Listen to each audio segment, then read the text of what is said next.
tus brazos para conquistar las promesas que Jesús nos da.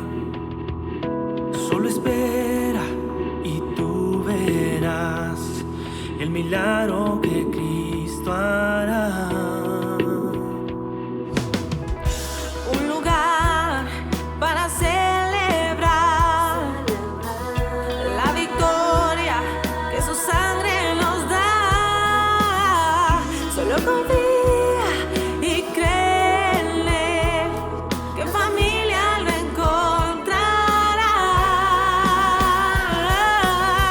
Hay un lugar para todos, de familia de Dios.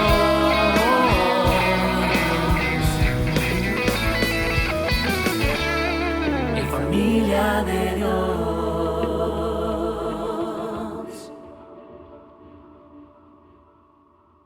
El título de este mensaje es El estrés y la Biblia, segunda parte. La semana anterior hablamos acerca del estrés agudo y del estrés persistente o crónico, mostrando que antes de que la ciencia desarrollara estos conceptos o términos, las Sagradas Escrituras ya lo habían dicho, y de una manera mucho más profunda y esperanzadora, ya que la Biblia, al ser la palabra del Dios que nos creó, supera a la misma ciencia, ofreciéndonos sanidad divina y milagrosa a los dolientes. ¿Quién mejor que el Dios que nos creó como seres emocionales puede sanar nuestras emociones con su palabra? ¿Quién mejor que el Dios que creó nuestras mentes puede sanarnos psicológicamente con su palabra? ¿Quién mejor que el Dios que se encarnó y sufrió lo indecible? El Cristo experimentado en quebranto puede entendernos en nuestras debilidades, aflicciones y padecimientos y darnos alivio, libertad y plenitud con su palabra y su Espíritu Santo. El Salmo 107, versículo 20 dice: Él envió su palabra y los sanó y los libró de la muerte. ¿Podemos leerlo todos en voz alta? Él envió su palabra y los sanó y los libró de la muerte. Ahora podemos leer este mismo versículo, pero en primera persona singular. Él envió su palabra y me sanó y me libró de la muerte. Una vez más, Él envió su palabra y me sanó y me libró de la muerte. La semana anterior les anuncié que continuaría con los siguientes dos tipos de estrés que les anticipé: el estrés perceptivo y el estrés generalizado. Sin embargo, al adentrarme en el tema, me percaté de que en esta ocasión, por motivo del tiempo, solamente podré abordar el estrés perceptivo. Y ese es el punto único de este mensaje: estrés perceptivo. Y evidentemente queremos abordarlo a la luz de las Sagradas Escrituras, o nada tendría sentido. El estrés perceptivo evidentemente tiene que ver con percepción, con la manera en la que cada uno de nosotros percibimos de forma diferente. Algunos llaman a este tipo de estrés percibido. El estrés perceptivo o percibido se manifiesta a través de nuestra propia percepción de la vida. A grandes rasgos, este se produce cuando alguien permite que los pensamientos negativos y pesimistas tomen el control. Las percepciones negativas de la vida abruman el cerebro, representando el mundo que nos rodea mucho peor de lo que realmente es. Lo cierto es que una percepción negativa, pesimista y fatalista de la vida inevitablemente nos conduce a la ansiedad y la depresión. Este tipo de estrés es el más subjetivo, porque como bien lo dice el dicho, cada cabeza es un mundo. Una persona podría estar viendo el mundo en su cabeza de una forma esperanzadora, y otra persona podría estar viendo el mundo en su cabeza de una forma pesimista o fatalista. Un ejemplo sumamente simplificado del estrés perceptivo es volar en avión. La mayoría de nosotros sabemos que esa es la forma más segura de viajar, que es más seguro subirte a un avión que a tu propio vehículo, o a un bus. Y así como yo lo hago, muchas personas se duermen plácidamente en los aviones, al punto de roncar, avergonzando a mi esposa e hijas. Pero otros lidian con la ansiedad antes, durante y después del vuelo. No solo es durante el vuelo, es sabiendo que se van a subir que empieza el estrés.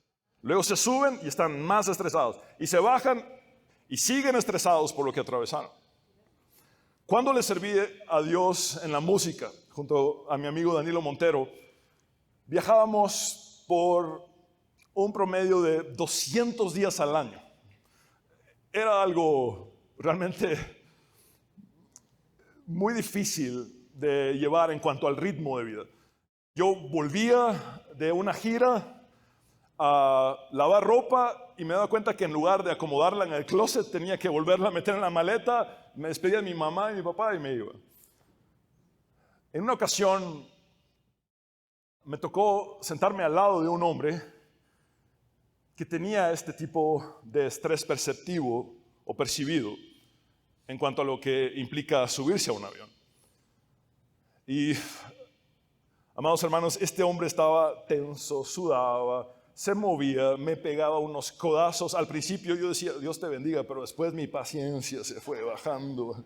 Ya como que me estaba exasperando. Cuando menos sentí en mi territorio del asiento una pierna metida así, no, dije, ya es demasiado.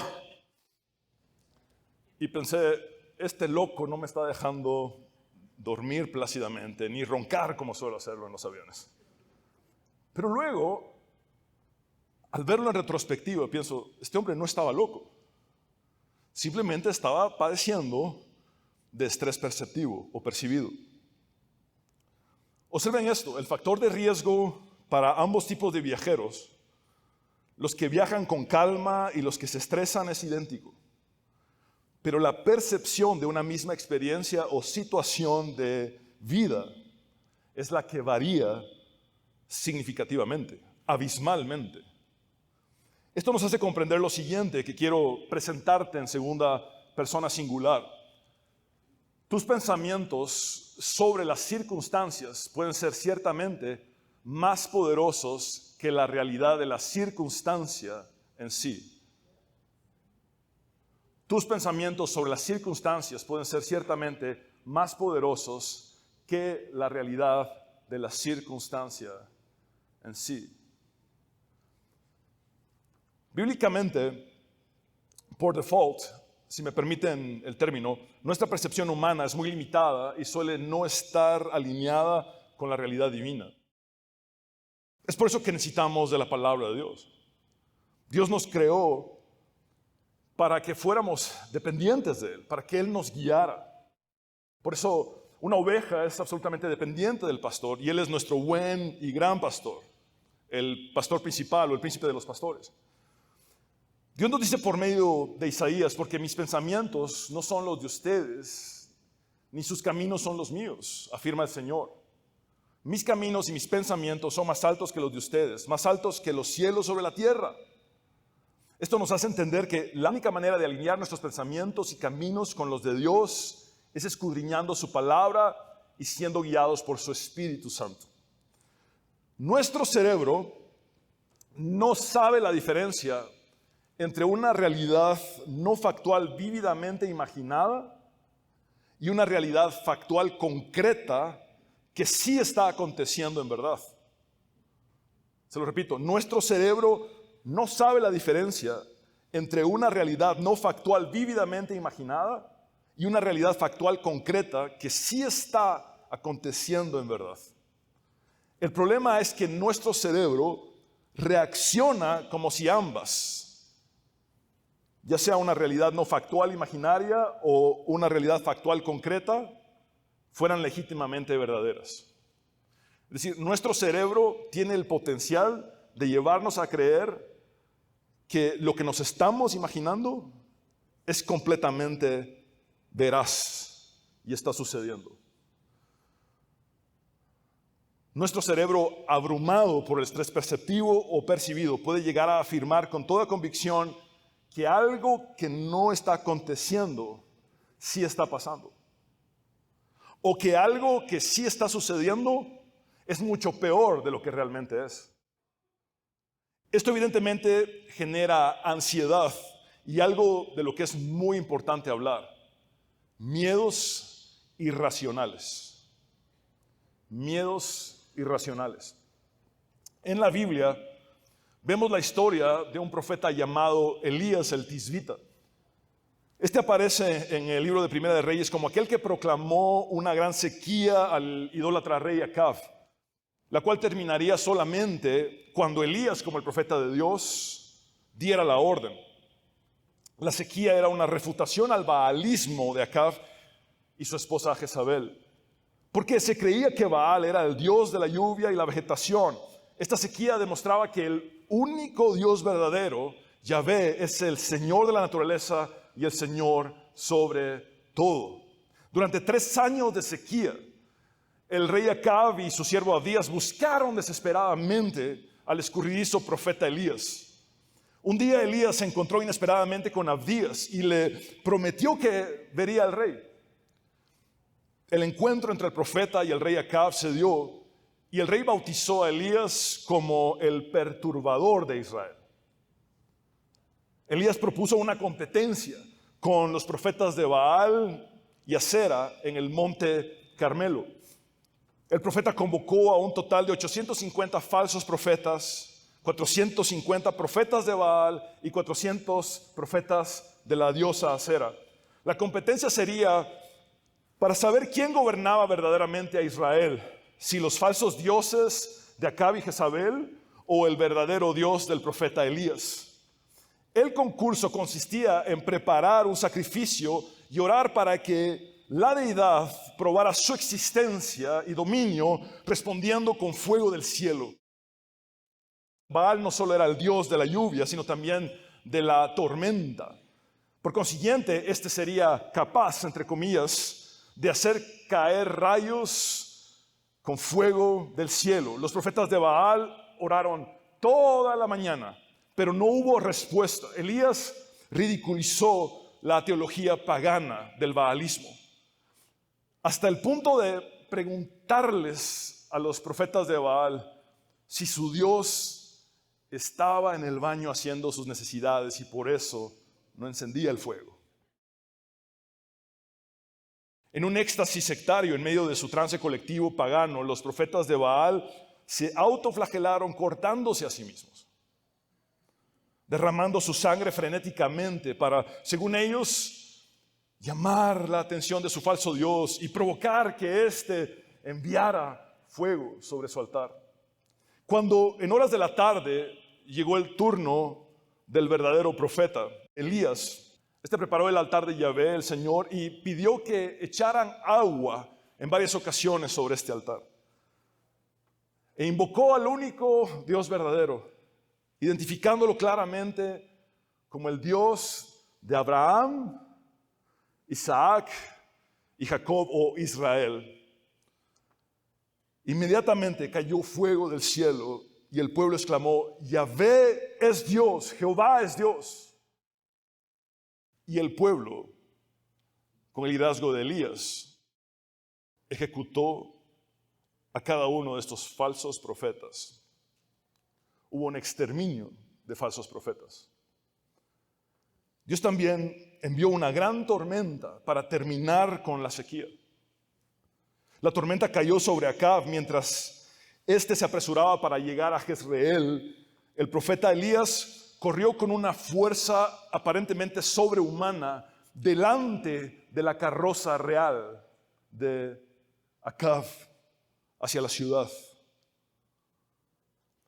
Sin embargo, esta gran victoria espiritual de Elías se convirtió después en una derrota emocional para él. Se lo repito. Esta gran victoria espiritual de Elías se convirtió inmediatamente en una gran derrota psicológica para él. El mismo profeta que había visto caer el fuego de Dios del cielo, ahora contempló cómo sus propias emociones cayeron hasta tocar fondo en la ansiedad, el miedo, el estrés y la depresión, al punto de luchar con pensamientos suicidas. Elías, después de estar en la cima de la victoria, cayó en una espiral descendente, tocando el fondo de las emociones más oscuras. El mismo profeta que había visto caer el fuego de Dios del cielo, ahora vio cómo sus propias emociones se habían derrumbado. Jezabel no se sintió intimidada por la victoria rotunda de Elías en el Monte Carmelo. Y al recibir el reporte de lo acontecido, ésta juró que asesinaría, mataría al profeta de Dios. El mismo profeta que había corrido victorioso con una fuerza impresionante delante de los mismos caballos de la carroza real de Acab, ahora corre, pero en una dirección contraria. Solo imagínense la escena. Él acababa de correr como mostrándole a Acab: no solo los vencí en el nombre de Dios en aquel monte, ahora voy a llegar antes que tú y tu carroza real y tus caballos a la misma ciudad. Y mira cómo está lloviendo, porque Dios está conmigo. Pero después de haber hecho esa carrera victoriosa, ahora está en una carrera de derrota.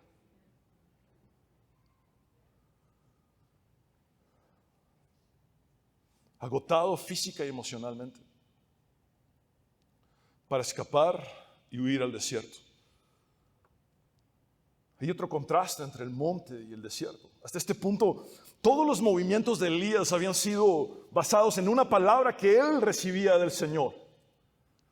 Pero ahora el profeta actúa desesperadamente en su propia opinión, en su propia voluntad humana, sin escuchar la palabra de Dios. Se dirige al desierto recorriendo más de 150 kilómetros para alejarse lo más posible de Jezabel.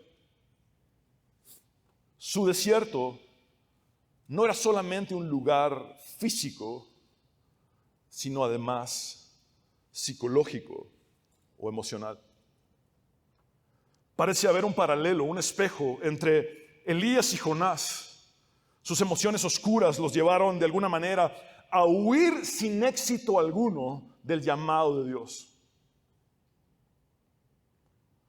Amados hermanos, no se puede tener éxito alguno cuando intentamos huir del llamado de Dios. Lo digo por experiencia propia. Noten que Elías pasó de orar para que Dios mandara fuego en un monte a orar para que Dios le quitara la vida en un desierto, porque no quería vivir más. Leamos Primera de Reyes, capítulo 19, versículos del 3 al 5. Elías se asustó y huyó para ponerse a salvo. Cuando llegó a Berseba de Judá, dejó allí a su criado y caminó todo un día por el desierto. Llegó a donde había un arbusto de retama y se sentó a su sombra con ganas de morirse. ¿Alguna vez has sentido ganas de morirte?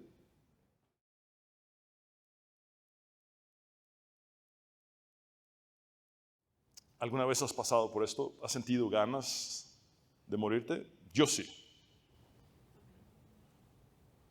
Y siendo pastor,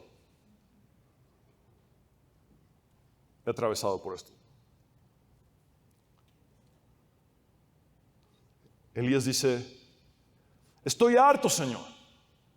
Quítame la vida, pues no soy mejor que mis antepasados. Luego se acostó debajo del arbusto y se quedó dormido. ¿Alguna vez te has quedado dormido entre lágrimas con la esperanza de no despertarte al día siguiente? ¿Has estado allí? Qué bueno, veo algunas cabezas asintiendo. Qué bueno por esa vulnerabilidad. Lo cierto es que Elías es parte del club bíblico integrado por aquellos que tuvieron pensamientos suicidas. ¿Le suena un nombre como este, que es uno de los más mencionados en la Biblia? Moisés. ¿Le suena Job? ¿Y qué hay de Jonás? La Biblia nos enseña que los hombres y mujeres de Dios podemos luchar con pensamientos suicidas, y ese tipo de batallas mentales son aflicciones, no pecados, como lo afirmó C.S. Lewis. Lo vuelvo a decir. Los hombres y mujeres de Dios podemos luchar con pensamientos suicidas, y este tipo de batallas mentales son aflicciones, no pecados, como lo afirmó C.S. Lewis. Repasemos la frase de C.S. Lewis que les compartí la semana anterior. Algunas personas se sienten culpables por sus ansiedades y las consideran un defecto de fe. No estoy de acuerdo en absoluto. Son aflicciones, no pecados. Como todas las aflicciones, son, si podemos tomarlas así, nuestra parte en la pasión de Cristo. Por cierto, la pasión de Cristo empieza a intensificarse a partir del Getsemaní, donde Jesús atravesó por un inmenso estrés que la ciencia actual llamaría estrés generalizado, al punto de, creemos, padecer hematohidrosis, sudar gotas como de sangre. ¿Te ha pasado que has padecido de ansiedad, miedo, depresión, un ataque de pánico o pensamientos suicidas? Y personas ignorantes, personas con altivez espiritual, con orgullo religioso, te han dicho que es por falta de fe. ¿Sí? ¿Te ha pasado? Porque a mí me ha pasado. El fariseísmo no terminó con los fariseos. Continúa vigente en nuestros días. Y a veces cometemos el error de abrirnos con las personas equivocadas, que solamente nos juzgan, nos señalan y nos critican, en lugar de apoyarnos. Lo digo por experiencia propia. Personalmente estoy en ese club de Elías, Moisés, Job y Jonás. Todos ellos fueron personas de fe que enfrentaron pensamientos suicidas. Y lo digo nuevamente, todos ellos fueron personas de fe que enfrentaron pensamientos suicidas. La semana anterior les conté con toda vulnerabilidad que estuve en ese fondo de la debilidad y temblando de miedo de forma similar a lo que experimentó Pablo en su ministerio en Corinto. Y lo cierto es que estando en ese fondo, luché con pensamientos suicidas y elevé oraciones fatalistas a Dios.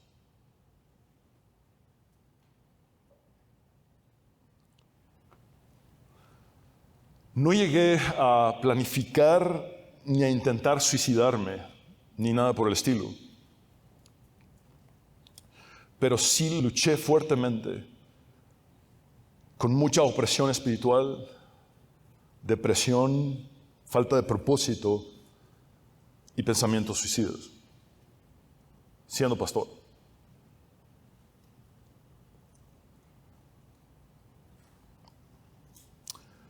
Quiero decirles que la similitud entre estas dos palabras no es mera coincidencia. Depresión y opresión. Para nada quiero decir que alguien que está deprimido, esté poseído por un demonio o algo por el estilo. Para nada estoy ni siquiera insinuando eso. Lo que estoy tratando de decirles es que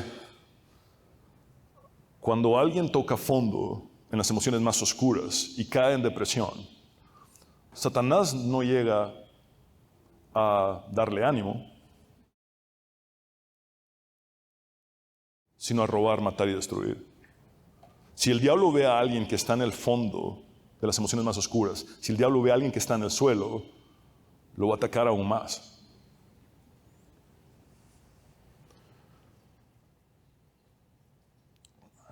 Para mí era como si el domingo llegara a un monte llamado púlpito para predicar la palabra de Dios y viera a Dios obrar en una gran victoria. Pero luego lo que sucedía es que descendía a mi propio desierto emocional.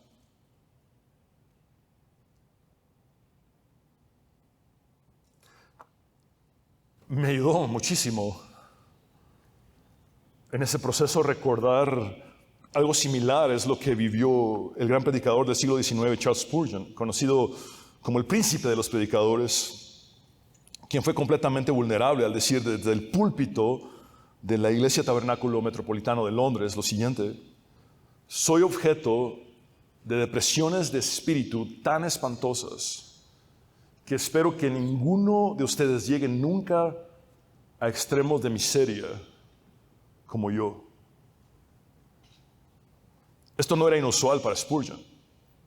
Hablar de estas cosas desde el púlpito no era para nada algo extraño cuando se trataba de Spurgeon. 10 años antes de que él dijera esto, el 4 de octubre de 1857, en su sermón número 157, expresó también esto: mi alma está abatida dentro de mí. Ojo con esta expresión de Spurgeon, desde el púlpito. Siento que preferiría morir antes que vivir. Necesito sus oraciones, necesito el Espíritu Santo de Dios, y sentí que no podría predicar hoy a menos que predicara de tal manera que los anime a ustedes y me anime a mí mismo en la buena obra y labor del Señor Jesucristo. Como ven, Spurgeon también se unió al club. El club de Moisés, Job, Elías y Jonás. Club al que yo ingresé posteriormente. ¿Estás tú también en ese club?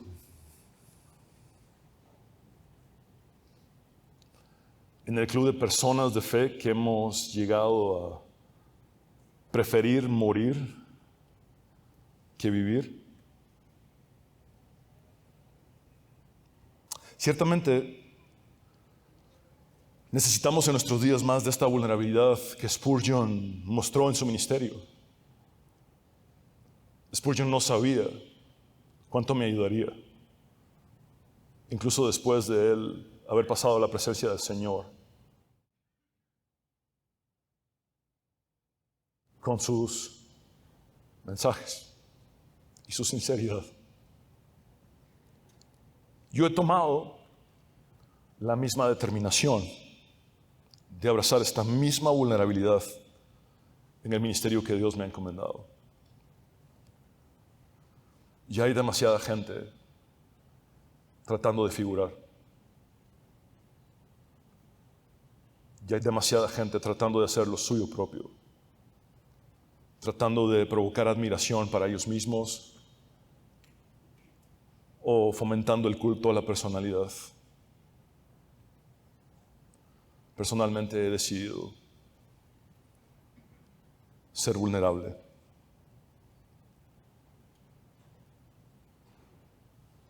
Prefiero que más allá de admirarme, me veas como alguien que ha estado donde tú estás y que por eso te puedo acompañar.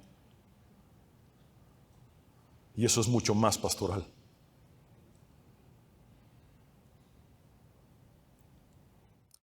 Le he dicho a Dios,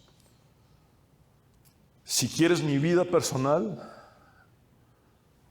sacrificada sobre un púlpito, la tienes de par en par. ¿Eso es lo que quieres, Dios? Mi vida personal sacrificada sobre un púlpito, allí está. Si es que eso va a ayudar en algo a mis hermanos.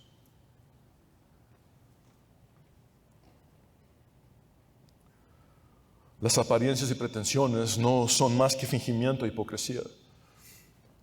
Sin embargo, nuestra vulnerabilidad y autenticidad dan esperanza a quienes sufren lo mismo que nosotros hemos padecido o atravesado en alguna ocasión.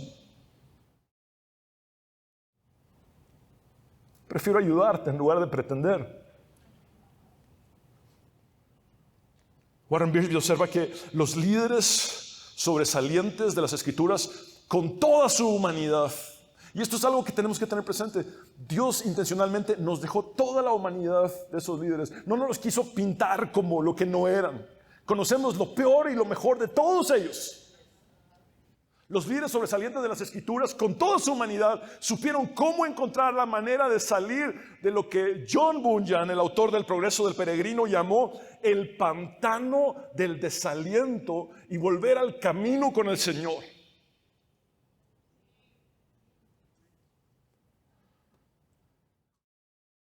¿Estás en el pantano del desaliento?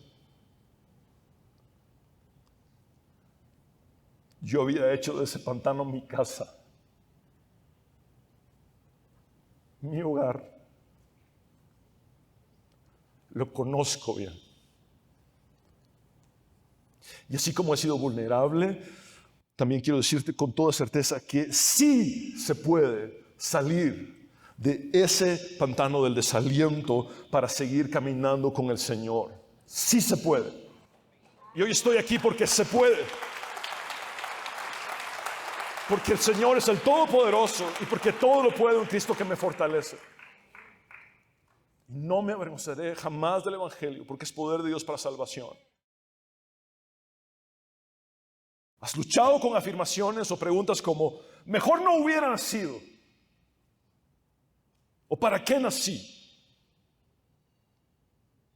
Quisiera morirme. ¿O por qué no me matas de una vez, Dios? Has orado diciendo, Señor, mejor llévame contigo porque vivir no tiene sentido. O quizás has llegado más lejos a afirmar cosas como, me voy a matar, me voy a suicidar.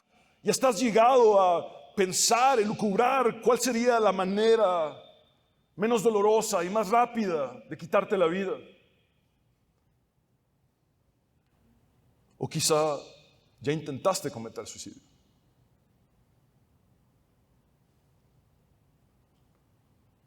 Al parecer, no eres tan único ni estás tan solo como piensas. Elías seguramente estaba atravesando por algo que la ciencia en el presente ha denominado como burnout, el cual es un agotamiento mental extremo que se padece cuando alguien se siente emocional, física o psicológicamente exhausto o quemado, por así decirlo. Otro término aplicable sería drenado. Cuando Elías tocó fondo con pensamientos suicidas y oró a Dios de forma fatalista, como yo lo hice alguna vez, se quedó dormido debajo de un arbusto de retama, no deseando volver a despertar. Y esta fue la receta divina para la condición de Elías, y quiero llamar su atención a esto.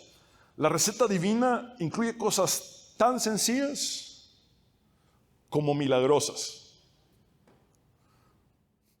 Vean esta receta.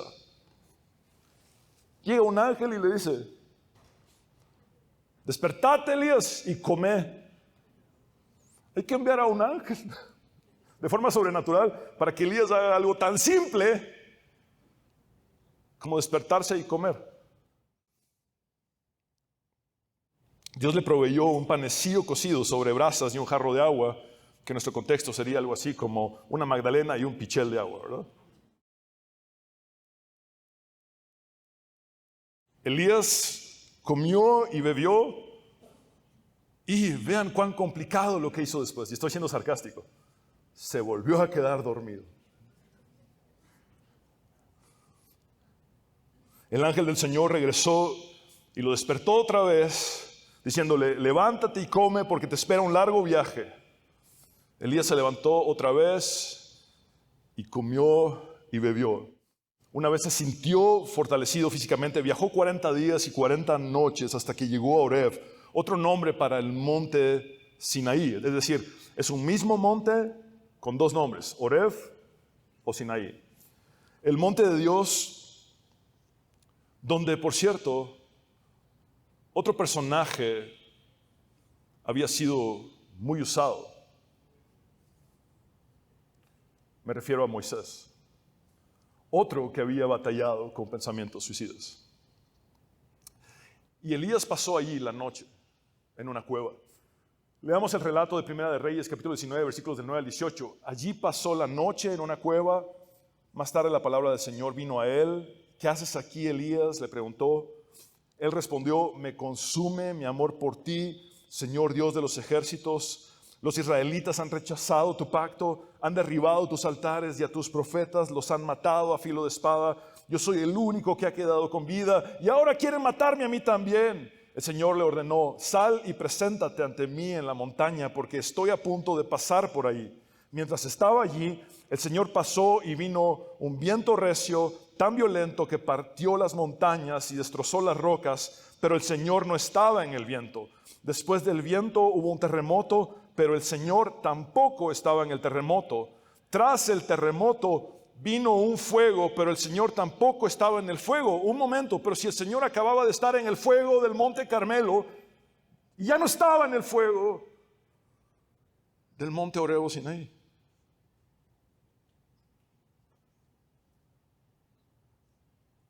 Y después del fuego vino un suave murmullo. Por favor, lean en voz alta lo que he subrayado para ustedes. Un suave murmullo. Esto es lo que algunas versiones traducen como un silbo apacible. Cuando Elías lo oyó, se cubrió el rostro con el manto y saliendo se puso a la entrada de la cueva. Entonces oyó una voz que le dijo: ¿qué haces aquí, Elías? Esa es la misma pregunta que Dios me hizo a mí cuando toqué fondo. ¿Qué haces aquí, Fernando? Es la misma pregunta que Dios te sigue haciendo a ti. ¿Qué haces aquí? Elías respondió, y observen aquí por segunda vez la práctica del lamento como un recurso divino. Es como si Elías estuviera redundando, pero también desahogándose, y lo saca todo delante de Dios diciendo: me consume mi amor por ti, Señor Dios de los ejércitos. Los israelitas han rechazado tu pacto, han derribado tus altares y a tus profetas los han matado a filo de espada. Yo soy el único que ha quedado con vida y ahora quieren matarme a mí también. El Señor le dijo: regresa por el mismo camino y ve al desierto de Damasco. Cuando llegues allá, unge a Hazael como rey de Aram y a Jehú, hijo de Nimsi, como rey de Israel. Unge también a Eliseo, hijo de Safat, de Abel Mejolá, para que te suceda como profeta. Jehú dará muerte a cualquiera que escape de la espada de Hazael, y Eliseo dará muerte a cualquiera que escape de la espada de Jehú. Sin embargo, yo preservaré a 7,000 israelitas que no se han arrodillado ante Baal ni lo han besado. En su estrés perceptivo o percibido, que lo condujo a una depresión, Elías se había convencido absolutamente de dos cosas totalmente equivocadas. La primera era que todo se había acabado para él y que era mejor morir que seguir viviendo. Y la segunda, que era el único sobreviviente que no había caído en idolatría a Baal. Se sentía absolutamente solo. Sus sentimientos de soledad crónica le hicieron percibir algo que no era real como verdadero. Dios se muestra a Elías como éste nunca lo había conocido antes,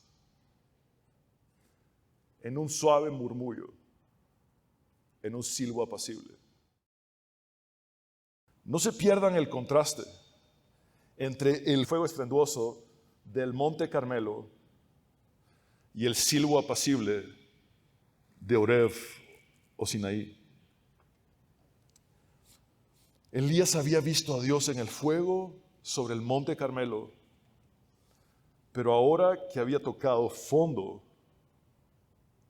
emocionalmente y psicológicamente, Dios ya no se mostró en el fuego que Elías conocía muy bien, sino en el silbo apacible que Elías no conocía todavía.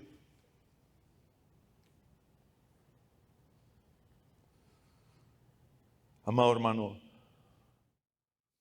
estoy convencido de que Dios hoy quiere mostrarte la ternura y suavidad divina que nunca antes has conocido de Él.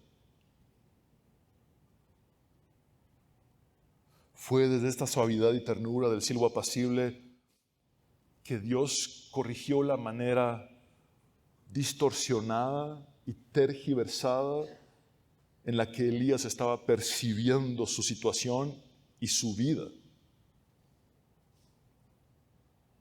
haciéndole saber que morir no era una opción, que huir del llamado de Dios tampoco era una opción, que el Señor quería usarle aún más. Además, Dios le hace saber a Elías que no estaba solo como él se sentía y que no era tan único como él pensaba, que había otros 7,000 más. ¿Cómo estás viendo tu situación?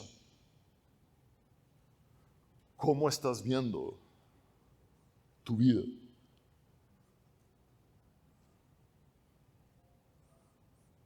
Quizás la estés viendo desde el estrés perceptivo, desde la ansiedad y la depresión.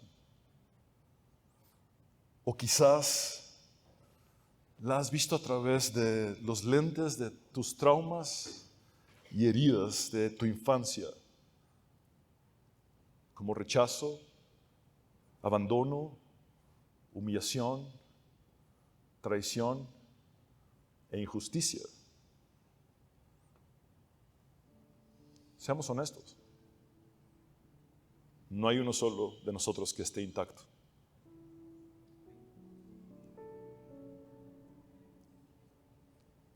Todos tenemos traumas y heridas de la infancia que han estado condicionando la manera en la que percibimos la vida y las situaciones en el presente.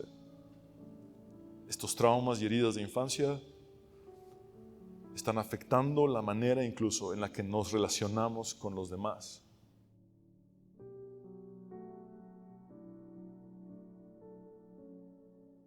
Tal vez tu estrés perceptivo se deba a que todo el tiempo estás en un estado de hipervigilancia. Tienes el radar puesto todo el tiempo, a toda potencia. Estás en alerta máxima debido a esos traumas y heridas no resueltos, y te agotas aún más emocionalmente porque tienes miedo de que te vuelva a suceder, de que te lo vuelvan a hacer, que te vuelva a pasar. Cuando le serví al Señor en el ambiente de la música cristiana, estábamos en una plaza de toros enorme, gigantesca en Sudamérica. Estaba sirviéndole a Dios en el ministerio de Danilo Montero, y en ese evento estaba también el Grupo Rojo y Claudio Freidson iba a predicar. Antes de que empezara el evento, mientras caminaba del camerino hacia el escenario para alistar mi guitarra y afinarla, etc., había una reja y un joven desde el otro lado me dijo: Fernando, me bendice mucho tu música. Me gusta la música que produces y escribes. Y yo sentí algo de Dios en mi corazón. Y le dije a la persona de seguridad, ¿puedes abrirle para que entre conmigo este joven? Y el joven vino conmigo y le dije, acompáñame, vamos al escenario, tengo que alistar todo. Y nunca voy a olvidar su impresión, porque yo tuve la buena intención de decirle a él, mira cómo se ve todo desde aquí. La plaza de toros estaba repleta, y para los que conocen una plaza de toros, el escenario está como al ras del suelo y luego hay graderíos y llegan a ser inmensas esas gradas de toros. Había miles de personas. Recuerdo al joven cuando le digo, mira cómo se ve todo desde aquí, y alza la mirada, veo cómo se bloquea, cómo se afecta y cómo se descompone en ese momento. Se descompuso literalmente. Y yo no podía entender por qué una buena intención mía de llevarlo al escenario se había tornado en eso. Y entonces le pregunté, ¿qué te pasa? Y me dijo, lo que me pasa es que todas estas miles de personas me están viendo mal.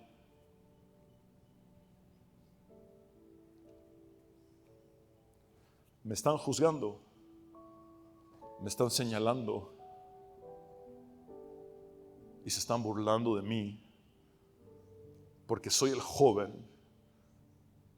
que fue abusado sexualmente en su niñez.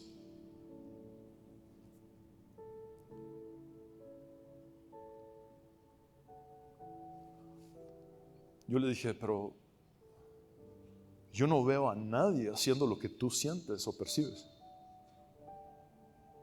Y él me dijo, es que es así, es así. Él estaba en un estado de vergüenza, porque normalmente las heridas de la infancia y los traumas desembocan en vergüenza. Entonces le dije, mira, yo sé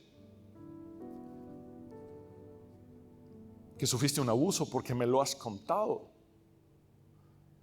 pero yo te veo a ti como un joven con mucho potencial, alguien que Dios podría usar. Y ahora que me has contado que te abusaron sexualmente en tu niñez, yo no te miro mal, tampoco te juzgo, no te señalo, no me burlo para nada de algo así. Yo te quiero apoyar, quiero orar por ti. Y oré por él.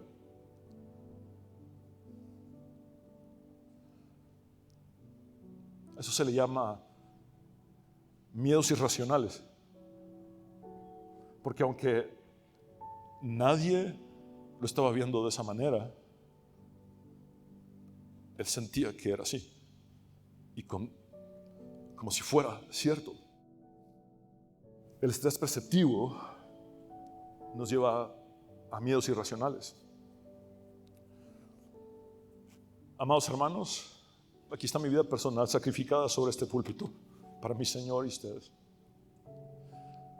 Solo fue cuestión de años que yo empezara en el pastorado y me casara con Catherine para darme cuenta que yo también tenía miedos irracionales. Solo fue cuestión de tiempo. Al casarme, esos miedos irracionales se dispararon en mí, así.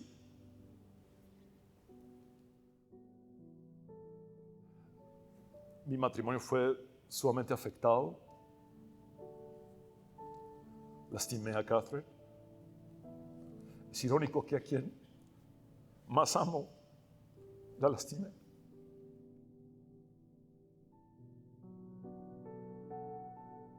Recibí un apoyo auténtico, genuino, de un hombre de Dios con 63 años de experiencia en el ministerio. consejero profesional.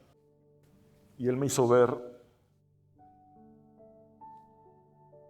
cuál era el origen de mis miedos irracionales en el contexto del matrimonio.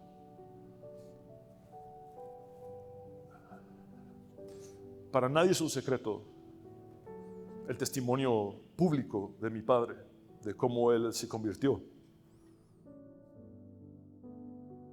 Mi padre era un líder de sectas, incluso a nivel internacional. Hace una semana me encontré con un hombre mayor que me dijo en una gasolinera: yo te conozco, y me dio un abrazo. Un hombre de la edad de mi padre, sus 80s. Y me empezó a hablar cosas de mi niñez que solo alguien que realmente hubiera estado allí me podía haber dicho. Y me dijo: yo te sostuve las piernas en aquel templo oscuro, lleno de humo, cuando te pusimos, siendo vos un bebé, sobre esa mesa triangular y te dedicamos en la secta.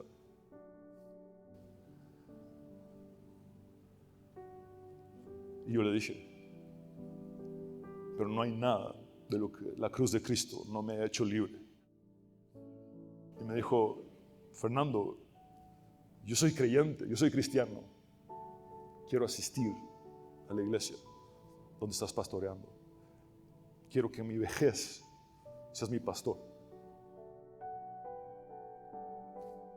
Ese mundo de las sectas era de ocultismo, metafísica. Yo crecí entre swamis y gurús vestidos de naranja. Mis primeras memorias de vida eran de estas personas hospedadas en casa, de prácticas como meditación trascendental, levitación, desdoblamiento, etc. Y aquí viene el trauma severo, la herida de infancia. Mi papá, como líder de estas sectas nacional e internacionalmente para Centroamérica, decidió que su familia estaba siendo un estorbo para su espiritualidad. Él decidió rechazar a su familia, abandonarnos, a mi madre y a nosotros, sus hijos, por acercarse a Dios. Y aquí está mi tía, que lo sabe. Y para nada quiero hablar mal de mi padre. Es una nueva criatura. Amo y honro a mi padre. Anhelo cumplir el 5º mandamiento. Pero el Señor me ha dicho: sacrifica tu vida personal sobre el púlpito para mí y para tus hermanos. Y si de algo va a servir, que así sea. Porque no se trata de mí, se trata de Él. Tenía 6 años, mi papá se fue de casa. Me sentí rechazado y abandonado por él. A los 6 años, mi papá era mi todo. Era mi mundo. Perdí mi todo y mi mundo. Yo llegué a preguntarle a mi papá: papá, ¿usted es Dios?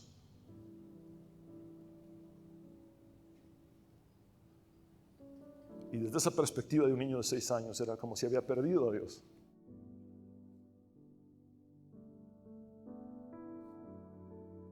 Mi mentor,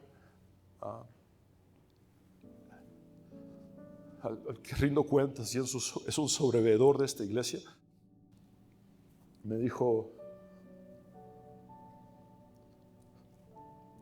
Fernando, tu esposa no es tu papá.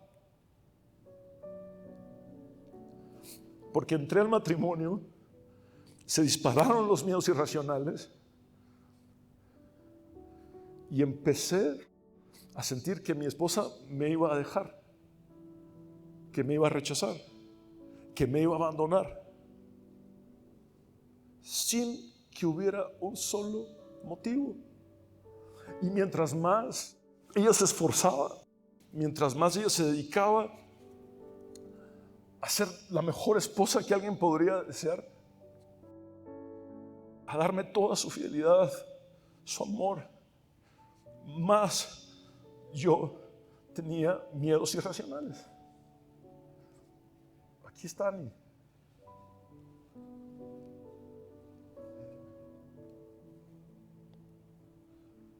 Cuando yo intenté conquistar a mi esposa, ella era misionera en El Salvador, me topé con una pared. Catherine era inconquistable. Mi mejor amigo del Salvador, Noel, me llamó y me dijo: Fernando, olvídalo. 7 años de estar en El Salvador, nadie ha podido, ni millonarios empresarios han podido. Olvídalo, vos menos vas a poder, pastorcito. No. Yo le dije: Dios me va a ayudar. Y llegó la victoria, hermanos. No. Pero lo cierto es que me viene el matrimonio con miedos irracionales.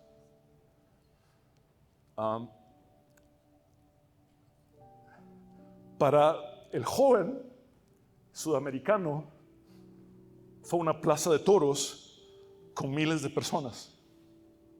Para mí era un hogar, una casa con mi esposa enfrente, dándome lo mejor de ella.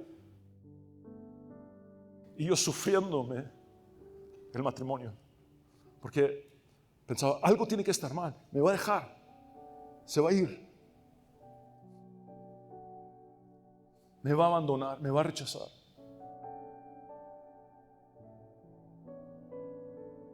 Hasta que conocí a Dios como nunca antes lo había conocido. Ya siendo pastor, había predicado de Dios de muchas maneras, pero nunca, al igual que Elías, había percibido el silbo apacible de suavidad y ternura que puede sanar las heridas y los traumas de la infancia. Y mi mentor me hizo ver las cosas.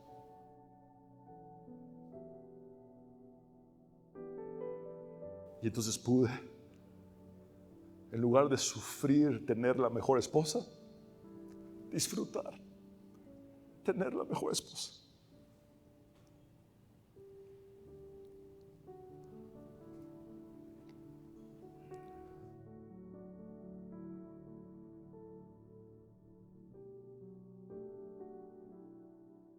¿Cómo estás tú? ¿Padeces de estrés perceptivo o percibido? ¿Estás viendo las cosas como no son? ¿O peores de lo que realmente son? ¿Sientes miedo aún cuando pareciera no haber motivos? ¿Estás quemado o drenado? ¿Estás agotado física y emocionalmente? ¿Estás experimentando un burnout? ¿Vives en un estado de hipervigilancia, en alerta máxima, porque tienes miedo de que te vuelva a suceder, te vuelva a pasar? ¿Tienes miedos irracionales? ¿Estás atravesando por soledad crónica? ¿Padeces ansiedad o depresión?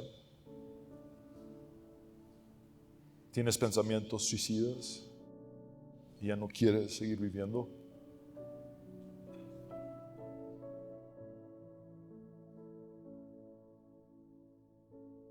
La receta de Dios para Elías sigue vigente y es también para ti. Es tan sencilla como milagrosa. Descansa, come.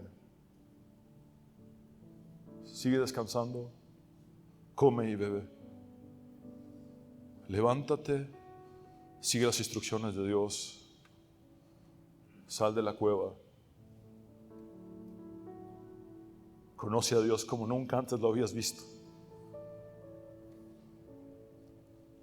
Ya no en el viento recio, ya no en el terremoto, ya no en el fuego, sino en el silbo apacible, en su ternura, en su suavidad, en la misma ternura y suavidad que en una crisis matrimonial por mis medios irracionales me llevó a mi niñez. Me dijo: Fernando, yo estuve ahí contigo. Tu papá se fue, pero yo no. Tu esposa no es tu papá. Yo la creé para ti. Sé libre de eso.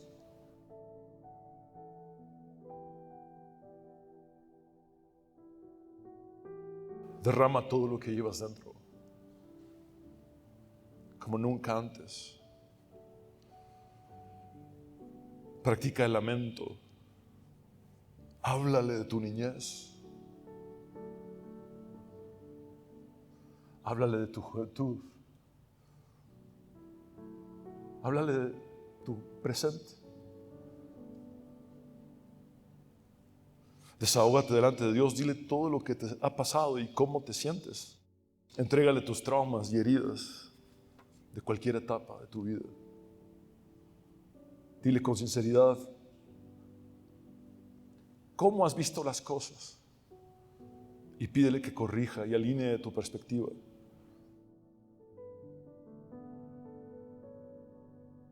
Que quite esa visión distorsionada, pesimista, fatalista.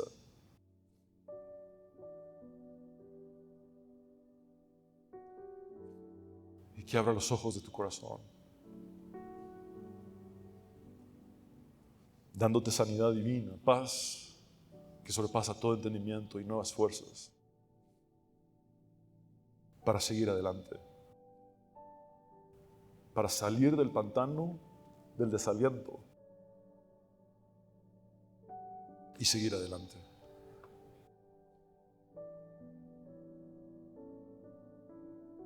No suelo hacerlo, pero en estas últimas 2 semanas el Señor ha puesto una carga inmensa.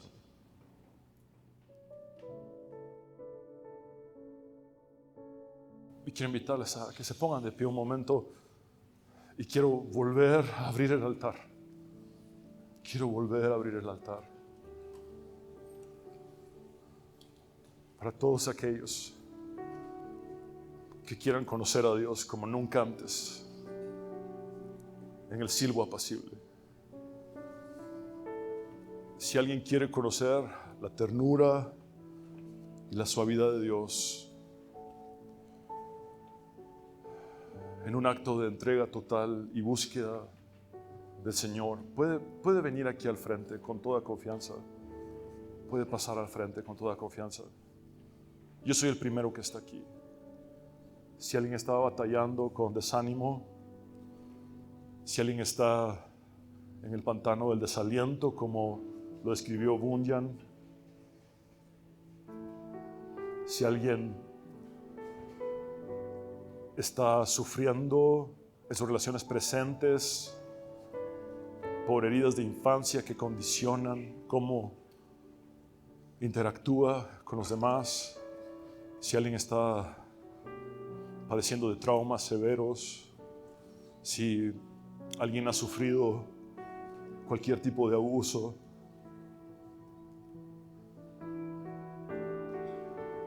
el silbo apacible de Dios es suave, es tierno y es sanador. No estás solo, ni eres tan único como piensas. Hombres de Dios como Moisés, como Job, como Elías, como Jonás, se enfrentaron a pensamientos suicidas.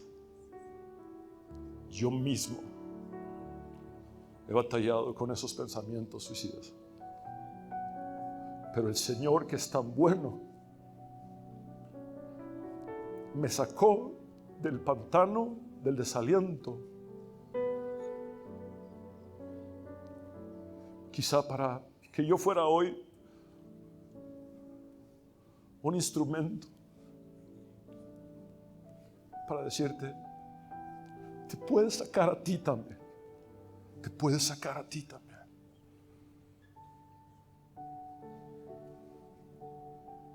Créele. Este siervo apacible te toma, te hace un recorrido de tu vida y te lleva a esos eventos tan difíciles de explicar, a esos eventos traumáticos y tan hirientes, y el Señor te muestra que Él siempre estuvo contigo, que Él siempre te ha sostenido. Para mí fue recordar las palabras del salmista: aunque mi padre y mi madre me dejaran o me abandonaran, con todo el Señor me recogerá, y me recogió del mismo pantano del desaliento y me hizo ver con claridad, para que no sufriera sus bendiciones, sino para que disfrutara sus bendiciones. Estaba sufriendo en mi matrimonio y estaba sufriendo aún teniendo la mejor esposa que alguien podría desear. Estaba sufriendo las bendiciones por mis traumas y por mis heridas de infancia. Pero ahora he visto la luz y puedo disfrutar mi matrimonio. Puedo disfrutar el regalo, el tesoro que es mi esposa, y ver la vida como Cristo quiere que lo haga. Mas Él herido fue por nuestras rebeliones, molido por nuestros pecados. El castigo de nuestra paz fue sobre Él, y por su llaga fuimos nosotros curados, sanados. Quiero hablar contigo, mi mujer, que necesitas entregar tu vida a Jesús. Haz esta oración de fe conmigo. Habla con Dios como nunca antes lo has hecho y dile: Señor Jesús, sálvame. Reconozco que soy pecador, pero también sé que tú moriste en la cruz para perdonar mis pecados y que resucitaste al tercer día, dándome la victoria y la vida eterna. Sálvame, Jesús. Me entrego a ti. Sáname también. Transfórmame. Sé mi Señor y Salvador eternamente. Es en tu nombre, Jesús, el único nombre bajo el cielo dado a los seres humanos en el que podemos ser salvos, que hemos orado. Nombre sobre todo nombre. Amén y amén. Abre tus brazos para conquistar las promesas que Jesús nos da. Solo espera y tú verás el milagro que Cristo hará. Un lugar para celebrar la victoria que su sangre nos da. Solo confía.